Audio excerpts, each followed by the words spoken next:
నమస్తే, welcome to our channel.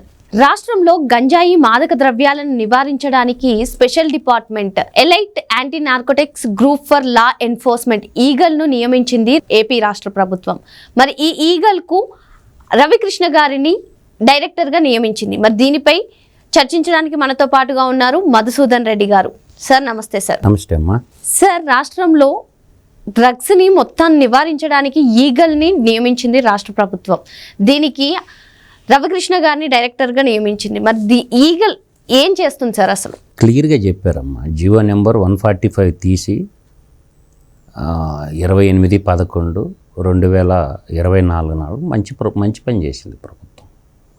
ఒక వ్యవస్థను ఏర్పాటు చేయటం, దానికి చట్టభద్రత కల్పించడం, గవర్నమెంట్ ఆర్డర్ ద్వారా దానికి బిఫోర్ బడ్జెట్ ఎస్టిమేషన్ కూడా దాదాపు అమౌంట్ కూడా కేటాయించడం జరిగింది. ఇంచుమించుగా బడ్జెట్లో దాంట్లో అమౌంట్ కూడా స్ట్రక్చర్ ఫామ్ 8,54,00,000 రూపాయలు అమౌంట్ కూడా కేటాయించేశారు.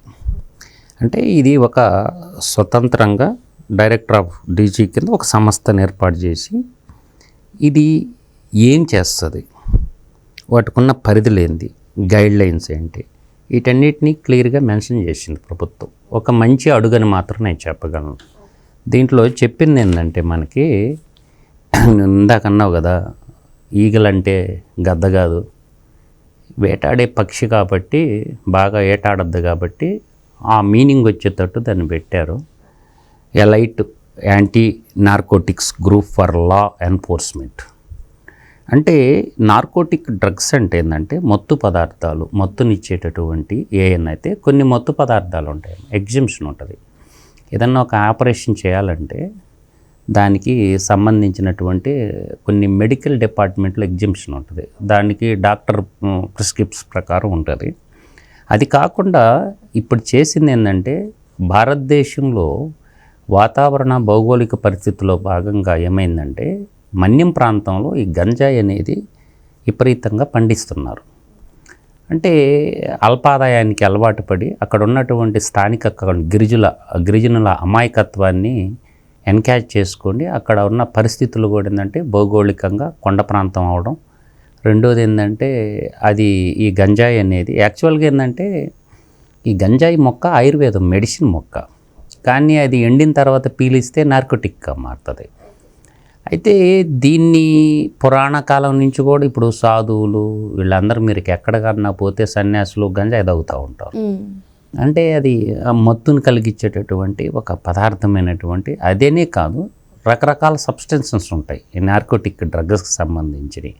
కొకైన్ కానీ, హెరాయిన్ కానీ, అంటే పెద్ద సినీ తారలు, టీవీ ఆర్టిస్టులు వీళ్ళందరూ శరీరం గురించి తెలియకుండా, వాళ్ళకి మనసు ఏం చేస్తుందో తెలియకుండా సేవిస్తూ ఉంటారు. అటువంటి అన్నిటి మీద గవర్నమెంట్ ఏంటంటే బస్టు పట్టిపోతుంది, యువత ఉక్కుపాదం మోపాలని చెప్పి ఒక కఠినమైన నియమ నిబంధనలతో తీసుకొచ్చారు. దానికి ఒక సపరేట్ శాఖని ఏర్పాటు చేసినందుకు కూటమి ప్రభుత్వానికి హ్యాట్స్ ఆఫ్ చెప్పొచ్చు. వాటిలో ఏం చెప్పారంటే, ఒకటి ఇక్కడ కల్టివేషన్ అనగానే మనకి రైతుల కిందకు వస్తుంది. పంట పండించడం, ప్రొడక్షన్ అంటే ఉత్పత్తి చేయడం, అంటే మ్యాన్మేడ్ కూడా ఉంటాయి. కొన్ని ఇండస్ట్రీస్లో కెమికల్ ప్లాంట్లో అధిక ఆదాయాల కోసం చేస్తారు. నిన్నగాక మన తెలంగాణలో కూడా దొరికారు, మన యాదగిరిగుట్ట దగ్గర చాలామందిని అరెస్ట్ చేశారు. తర్వాత ట్రాన్స్పోర్టేషన్, ఒక చోట నుంచి మరో చోటకి తరలించిన స్మగ్లింగ్, ఇది మనకు తెలిసిందే. సేల్స్, అమ్మిన, పర్చేస్ అంటే కొనుగోలు చేసిన, అంటే ఇటువంటి వాళ్ళు అంత కన్జప్షన్ తీసుకున్న, దీన్ని నార్కోటిక్స్ డ్రగ్, సైకోఫోటిక్ సబ్స్టెన్సెస్ అన్నీ కూడా దీని కిందకి తెచ్చారు సింథటిక్ డ్రగ్స్తో కలుపుకొని. కాబట్టి దీనికి పనిష్మెంట్ రూల్ ఆఫ్ లా ప్రకారం, యాజ్ పర్ లా ప్రకారం పనిష్మెంట్ కూడా ఉండాలి. జీవిత ఖైదు వేస్తారా, లేదు అంటే ఇక్కడ సేవించిన వ్యక్తిని సంస్కరించడం ఒకటి ఉంటుంది, వాళ్ళకి మంచి పెట్టి మంచి చెడులు బోధించి సంస్కరించడం ఒకటి ఉంటుంది. కానీ ఇదే వృత్తిగా వ్యాపారం చేసి సంపాదన కోసం అలవాటు పడిన, అల్ప సంపాదనకు అలవాటు పడినటువంటి ఈ డెకాయిట్ బ్యాచ్ని మాత్రం యావజ్జీవ కారాగార శిక్ష వేయటం కంటే ఉరిశిక్ష వేయటమే నా యొక్క సమ్మతంగా ఉంటుందన్నమాట. అంటే కఠినమైన నిర్ణయాలు కానీ తీసుకోకపోతే ఏమవుద్దంటే సమాజం బస్టు పట్టిపోద్ది. సమాజం బస్టు పట్టిపోయిన తర్వాత ఎవ్వరు ఏం చేయలేరు. అది యువత తప్పుదావ పట్టేసి ఈరోజు ఈ యొక్క ఇంజనీరింగ్ కాలేజ్ పిల్లల్ని ట్రాన్స్పోర్టేషన్లో వాడుకుంటారు. గంజాయిని ఒక చోటు నుంచి ఒక చోటుకు తరలించడం కోసం. యాక్చువల్గా graduation, post graduation, technical BTech చదివే పిల్లల్ని కాలేజీకి పోతున్నట్టు బ్యాగులు వేసుకోవటం, బ్యాగులో ఒక 4-5 కేజీలు ట్రాన్స్ఫర్ చేయటం, అంటే ఇది ఒక చైన్ సిస్టమ్ మాదిరిగా అనమాట. ఒక చోటు నుంచి అక్కడ దాకా అంటే ప్రెడరర్స్ అంటే వీళ్ళు రవాణాకి వాడుకుంటున్నారు డబ్బులు. అల్పాదాయానికి ఇంట్లో తల్లిదండ్రుల మీద చదువుకోమని పంపిస్తే వీళ్ళు డెగ్ ప్రెడరర్స్గా మారిపోతున్నారు. యువతని ఇలా తప్పుదావ పట్టించినటువంటి వాళ్ళని కొద్దిగా అవేర్నెస్ క్రియేషన్ చేయటం వల్ల మెయిన్ ఏంటంటే కిన్పిన్ని పట్టుకోవాలి.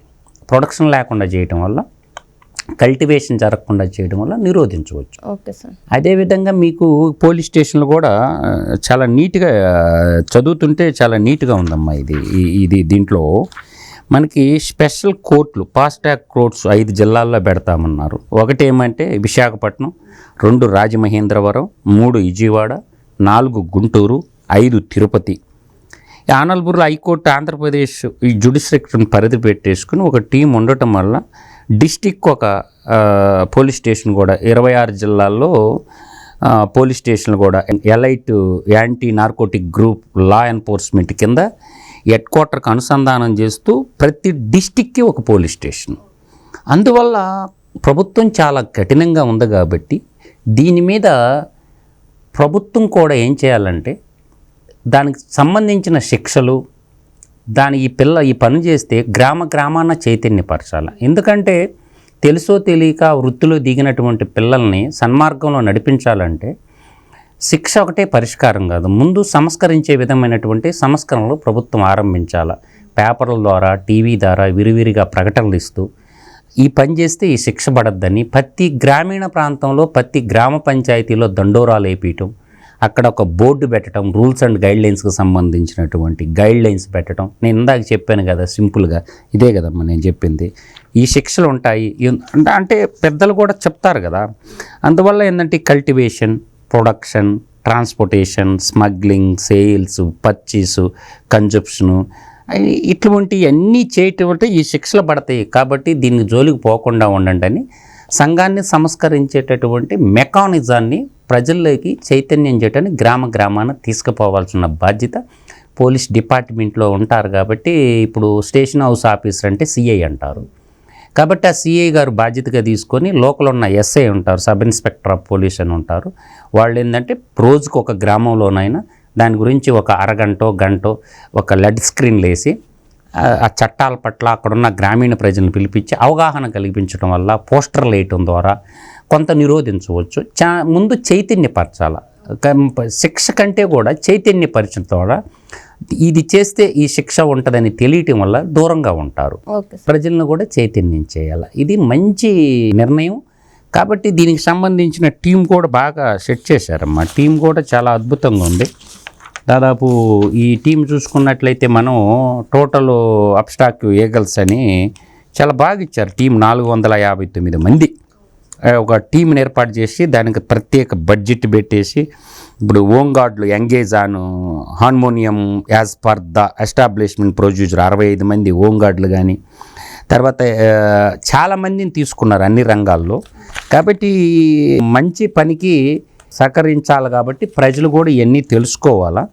కాబట్టి కొంచెం భద్రంగా ఉంటే భద్రంగా ఉంటారు, లేదంటే ఓసలో జైల్లో లెక్కెట్టాల్సి వస్తుంది. కాబట్టి దీన్ని చట్టబద్ధత చేసి శాసనసభలో పెట్టేసి దీనికి ఒక చట్టబద్ధత తెలిసి న్యాయశాఖను కూడా సుప్రీంకోర్టు కాకుండా మనకు రాష్ట్ర స్థాయిలో హైకోర్టు ఉంటుంది. కాబట్టి హైకోర్టు చీఫ్ జస్టిస్ తోటే అడిషనల్ మనకి అడ్వకేట్ జనరల్ అని ఉంటారన్నమా ప్రభుత్వ తరపున, ఆయన కోఆర్డినేషన్ చేసుకొని కఠినమైనటువంటి నియమ నిబంధనలు పెట్టేసి చట్టంలో బంధించాలి. ఆ ఫ్రేమ్ చేసినప్పుడు భావితరాలు అంటే ఒక ప్రభుత్వం ఈ మంచి పని చేయడం వల్ల భవిష్యత్తు తరాలలో కూడా బాగుంటుంది. భవిష్యత్తులో వచ్చే గవర్నమెంట్లకు కూడా ఒక ఆయుధం లాగా ఉపయోగపడుద్ది. తప్పు చేస్తే శిక్ష పడుతుంది. అందువల్ల దీనికి టైం బాండ్ ప్రోగ్రాం కూడా పెట్టేసి ఎవిడెన్స్ కలెక్ట్ చేసేసి ఇమ్మీడియట్గా త్వరితగతిన శిక్షలు పడేటట్టు చేయటం వల్ల మనకి మంచి నిర్ణయం అయితే మాత్రం నేను చెప్పగలను. ఇది మాత్రం మంచి స్టెప్. సార్ మీరు అన్నట్టు ఇది మంచి నిర్ణయం సార్. ఇలా స్పెషల్ డిపార్ట్మెంట్ని అరేంజ్ చేయడమే కాకుండా ప్రభుత్వం ఇంకా కొన్ని విధాల్లో ఆలోచిస్తుంది సార్. అంటే ఇప్పుడు గంజాయి మీరు అన్నట్టు గంజాయి పండించినా, సరఫరా చేసినా, విక్రయించినా వాళ్ళు ఎవరైతే ఉన్నారో వారి కుటుంబాల్లో సంక్షేమ పథకాలను రద్దు చేసే ఆలోచనలో ఉంది. ఒకవేళ రద్దు చేయడం మంచిదేనంటారా? నేననేది ఏంటంటే కుటుంబ సంక్షేమానికి అంటే ఒక కుటుంబం అంతా చేయరమ్మా. కుటుంబంలో ఎవరో ఒక పిల్లోడు తప్పు చేసినందుకు వాళ్ళను శిక్షించడం అనేది నేరం అన్నమాట. నేను అనేది ఏంటంటే ఇప్పుడు వాళ్ళకి కొన్ని ఉంటాయి. Driving licence, passport, Aadhaar card, ration card, current, ఇవన్నీ ప్రభుత్వం చేతిలో ఉంటాయి. ప్రభుత్వం చేతిలో ఉంటాయి కాబట్టి వీటిని మనకి డ్రైవింగ్ లైసెన్స్ రద్దు చేస్తారు ఫారెన్లో. ఏది ఓవర్ స్పీడ్ పోయినా కూడా, అంటే డ్రైవింగ్ వైలేషన్ చేసినా కూడా డ్రైవింగ్ లైసెన్స్ ఒక సమ్ టైం వరకు రాదు, ఇంకా అతను వెహికల్ నడపలేడు. అలాగే ఈ సంక్షేమ పథకాలు కూడా వాళ్ళకి అందుబాటులో ఇప్పుడు ఆరోగ్యశ్రీ కార్డు ఉంటుంది. సో ఇటువంటివన్నీ రద్దు చేయటం వల్ల ఒక భయాన్ని క్రియేట్ చేయటం వాళ్ళల్లో. ఓహో మాకు వచ్చి సంక్షేమ పథకాలు, ఇప్పుడు రైతు రుణమాఫీ అంటారు, రైతు భరోసా అంటారు, తర్వాత అమ్మఒడి అనే పథకాలు ఉంటాయి. ఇటువంటివి కూడా అది ఒక భయాన్ని క్రియేట్ చేసే విధంగా ఉండాలి. కానీ ఆ ఎఫెక్ట్ ఏంటంటే టోటల్ కుటుంబం మీద పడకూడదు. అంటే వాళ్ళకి చెప్పాలి తల్లిదండ్రులకి, అమ్మా ఇలా చేస్తున్నాడు మీ పిల్లడు, మీరు సరి చేసుకుంటే ఇలాగుంటుంది, లేదంటే నెక్స్ట్ టైం కొంత టైం బాండ్ ప్రోగ్రామ్ ఇచ్చేసి ఒక 100 days లోపల కానీ మీరు కానీ ఇలా మాకు అష్యూరెన్స్ కానీ ఇవ్వకపోతే ఒక అఫిడవిట్ రూపంలో కానీ మీరు కానీ నెక్స్ట్ టైం చేస్తే చేయండి సార్ అని చెప్పి ముందు అవేర్నెస్ క్రియేట్ చేసి తర్వాత ఒక 100 days టైం ఇచ్చేసి మొత్తం కట్ చేసేయాలి. పవర్ కానీ, నల్లా కనెక్షన్ కానీ, Aadhaar card, ration card, voter card ఇవన్నీ ఎత్తిపారేసింది అనుకో, కఠినమైనటువంటి నియమ నిబంధనలు పెట్టడం కూడా మంచిదే. కానీ అది చేసేటప్పుడు ఏం చేయాలంటే పర్ఫెక్షన్ ఒకవాడు చేసిన తప్పు కుటుంబం అంతా బరాయించాల్సి వస్తుంది. అందువల్ల ఏంటంటే ముందు తల్లిదండ్రుల వరకు అది చేర్చాలి. నేను అనే పాయింట్ అది. ఏంటంటే ఒక 100 days టైం ఇవ్వాలి, ఐడెంటిఫైడ్ చేసి పిలిపించి కౌన్సిలింగ్ చేసి ఆ తర్వాత సెకండ్ స్టేజ్లో చేసినప్పుడు టేక్ ఎన్ యాక్షన్ అని మాత్రం చెప్పగలను. ఈరోజు చూసినట్లయితే మనం ఈ ఈగల్ డైరెక్టర్గా ఎవరైతే రవికృష్ణ గారు బాధ్యతలు స్వీకరించారో ఆయన మంగళగిరి కార్యాలయంలో మాట్లాడారు సార్. పిల్లలకు అంటే ఎవరైతే ఈ డ్రగ్స్ తీసుకుంటున్నారో, సరఫరా చేస్తున్నారో వారిపై తల్లిదండ్రులు కూడా ఫోకస్ చేయాలి అని చెప్పి ఆయన అయితే కీలక వ్యాఖ్యలు చేశారు. ఇప్పుడు బాధ్యత అదే, ఈరోజు ఆయన ఉండొచ్చు, రేపు XYZ అని కాదు. అంటే ఆ డిపార్ట్మెంట్ యొక్క నియమ నిబంధనలకు అనుసరించి ఆయన ప్రవర్తిస్తాడు. కాబట్టి నేను అంటుండేది ఏంటంటే మీడియా ద్వారా కానీ, పత్రికల ద్వారా కానీ, సోషల్ మీడియా ద్వారా కానీ, యూట్యూబ్ ఛానల్స్ ద్వారా కానీ ఆ కఠిన నియమ నిబంధనలన్నీ ఎక్స్ప్లెయిన్ చేయాలి. మీకు మన పెద్దలు ఒక మాట చెప్తారమ్మా, తల్లి తొలి గురువు అంటారు, రెండో గురువు తండ్రి, తల్లి తండ్రి తర్వాత స్థానం గురువు. కాబట్టి ఈ 3 పాయింట్లు మర్చిపోకూడదు ఎవరు కూడా. ముందు తల్లిదండ్రులు అనే వాళ్ళకి చెప్పాలా, తర్వాత పిల్లలు యూనివర్సిటీలో చదువుకుంటున్నా, స్కూళ్ళల్లో చదువుకుంటున్నా, హై స్కూల్ స్థాయి నుంచి 6th class కానించి అన్ని స్కూళ్ళల్లో గురువులకు కూడా బాధ్యత ఉంది. దీని గురించి అన్ని యూనివర్సిటీలు, అన్ని విశ్వవిద్యాలయాలు, టెక్నికల్, నాన్ టెక్నికల్ అన్ని స్కూళ్ళల్లో కూడా ఉపాధ్యాయులను కూడా యాక్టివ్ చేసి మండల్ ఎడ్యుకేషన్ లెవెల్ ఆఫీసర్ ఉంటారు, తర్వాత డిప్యూటీ అంటే డిస్టిక్ లెవెల్ ఆఫీసర్లు ఉంటారు. వీళ్ళు కూడా ఒక సెమినార్లు కండక్ట్ చేసేసి వీటి గురించి విద్యార్థి దశలోనే పిల్లలకి ఎక్స్ప్లెయిన్ చేయడం వల్ల దాటికి దూరంగా ఉంటారు. బాబు ఎవరన్నా మీకు డబ్బులు ఆశ చూపించి ఈ పనులు చేయమంటారు, చెయ్యొద్దు, మంచిని బోధించడం. అందుకని చెప్పాను, మాతృదేవో భవ, పితృదేవో భవ, గురుదేవో భవ అంటారు, దాన్ని ఆచార్య దేవో భవ అంటారు.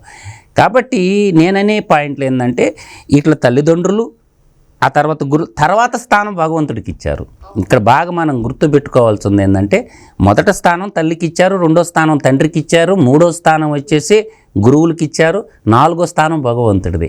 అందువల్ల ఆలోచన విధానం మంచిదైనప్పుడు ఇటువంటివన్నీ ఈ చట్టంలో ఏముంది, కఠినమైన శిక్షలు ఉన్నాయి, ఈ తప్పు చేస్తే ఇది తప్పు, ఇది మంచి, ఇది చెడు అని చెప్పాల్సిన బాధ్యత ప్రభుత్వం మీద ఉంది. అదేవిధంగా తల్లిదండ్రుల మీద కూడా ఉంది. సంఘం చెడిపోతే బాధ్యత, ఒక పిల్లోడు చెడిపోతే ఆ బాధ్యత నేను తల్లిదండ్రులదే తప్పు అని చెప్తాను. ఒక పిల్లోడు బాగుపడినా చెడిపోయటానికి ప్రథమ ముద్దాయిలు తల్లిదండ్రులే. లేదు తర్వాత వాళ్ళ తల్లిదండ్రుల తర్వాత మూడో ముద్దాయి గురువు. అంటే గురువు సక్రమంగా మంచి బోధనలు చెప్పి సన్మార్గంలో శిష్యుడిని నడిపించకపోతే ఆ గురువు కూడా వ్యర్థమేనమాట. ఏదో నాకు నెల వచ్చేళ్ళకి జీతం వస్తుంది కదా, నా జీతం డబ్బులు తీసుకొని నేను పోయి ఇంట్లో వండుకుంటానంటే కుదరదు. గురువుకు కూడా బాధ్యత ఉంది. సంఘంలో ప్రజలందరూ పన్నులు కట్టిన డబ్బు జీతాలుగా తీసుకుంటున్నప్పుడు ప్రజలందరూ ట్యాక్సులు కడితేనే కదమ్మా జీతాలు తీసుకుంటుండేది. కాబట్టి నేననేది ఏంటంటే పబ్లిక్ సర్వెంట్లో ఉన్నటువంటి గురువులది కూడా ప్రధానమైనటువంటి పాత్ర ఉంది. వాళ్ళు కూడా చెప్పాలా, చదువుతో పాటు ఇటువంటి మంచి మాటలు కూడా చట్టాల పట్ల అవగాహన కూడా చెప్పాలా. కాబట్టి నేటి టెక్నికల్ ఎడ్యుకేషన్ వాళ్ళకి చట్టాల పట్ల అవగాహన ఉండదు. కాబట్టి అవగాహన కల్పించాల్సినటువంటి బాధ్యత డిపార్ట్మెంట్ ఎగ్జిక్యూటివ్ బాడీ మీద ఉంటుంది, జ్యుడిషియల్ బాడీ మీద ఉంటుంది, ప్రొటెక్షన్ బాడీల మీద ఉంటుంది, ప్రజాప్రతినిధుల మీద ఉంటుంది. కాబట్టి ఈ నిరంతరం ప్రజల్లో చర్చ జరుగుతున్నప్పుడు ప్రజా చైతన్యం అవుద్ది. ఎక్కడన్నా తప్పు జరుగుతున్నప్పుడు టోల్ ఫ్రీ నెంబర్ కూడా గ్రామాన మనం కానీ పెడితే ఫోన్ చేస్తారు, ఎవరో ఒకరు ఫోన్ అందుబాటులో ఉంటుంది. కాబట్టి ఇమీడియట్గా క్యాచ్ పట్టుకోవడానికి కూడా ఉంటుంది. అవును సార్, టోల్ ఫ్రీ నెంబర్ కూడా ఇచ్చారు సార్. అందువల్ల ఇప్పుడు రకరకాల టోల్ ఫ్రీ నెంబర్, చైల్డ్ వెల్ఫేర్కి ఒక టోల్ ఫ్రీ నెంబర్ ఉంటుంది, మనకి అంబులెన్స్కి పోలీస్కి 100 డైల్ 100 అంటాం, ఆరోగ్యం బాగలేకపోతే 108 అంటాము, రైల్వేలో ఎంక్వైరీ 139 ఉంటుంది. ఇట్లా రకరకాల. ఇప్పుడు చైల్డ్ వెల్ఫేర్ మా అబ్బాయి కూడా అంటాడు, డాడీ ఎప్పుడన్నా నన్ను ర్యాష్గా అంటే నేను చైల్డ్ వెల్ఫేర్కి సార్కి ఫోన్ చేస్తాను అంటాడు. అంటే నాలెడ్జ్ చూడండి, చెప్పాలా. చాలామంది పిల్లల్లో ఈ నెంబర్లకు ఫోన్ చేయాలని కూడా తెలియదు. చైల్డ్ రైట్స్ ప్రొటెక్షన్ యాక్ట్కి సంబంధించినటువంటి హక్కులు ఏవైతే ఉన్నాయో ఇటు ఇంకోటి ఉందమ్మా, ఎన్డీపీఎస్ యాక్ట్ 1985 కూడా యాక్షన్ చేశారు. మీరు బాగా అర్థం చేసుకోండి. ఇక్కడ ఎన్డీపీఎస్ యాక్ట్ కూడా 1985 యాక్ట్ కూడా యాడ్ చేశారు. కాబట్టి చాలా కఠినంగా బిల్డప్ చేశారు. ఇంకా కొన్ని సూచనలు సలహాలు కూడా మేధావి వర్గం నుంచి, తల్లిదండ్రుల నుంచి, సమాజం నుంచి కూడా ప్రభుత్వం సేకరించాలి. ఈ డాక్యుమెంట్ పెట్టారు, బాగుంది. ఇంకా ఏదన్నా అడిషనల్గా ప్రజల నుంచి కూడా సూచనలు సలహాలు తీసుకొని ఈ డ్రాఫ్ట్ను కూడా ఇంకొంచెం కఠినతరం చేయాల్సినటువంటి బాధ్యత ఉంది. కాబట్టి ప్రజల నుంచి, మేధావి వర్గాల నుంచి, లాయర్లు, డాక్టర్లు, ఆడిటర్లు, సంఘం నుంచి కూడా, సంఘ సంస్కర్తల నుంచి కూడా కొన్ని సూచనలు సలహాలు తీసుకొని ప్రజాబాహుళ్యంలో విస్తృతంగా చర్చ పెట్టి దీన్ని చట్టబద్ధత చేయాలనేదే నా యొక్క ఆకాంక్ష. ఇది మంచి చట్టం అని మాత్రం నేను చెప్పగలను. సంఘాన్ని సంస్కరించే చట్టం, ఎవరిని వదలొద్దు, చట్టం ముందు అందరూ సమానమే అన్నట్టు. రాజకీయ నాయకుడు కొడుకు దొరికితే వదిలేసేది, మంత్రులు కొడుకులు దొరికితే వదిలేసేది, ఎవరైనా అమాయకులను బలి చేయటం ఉండకూడదు.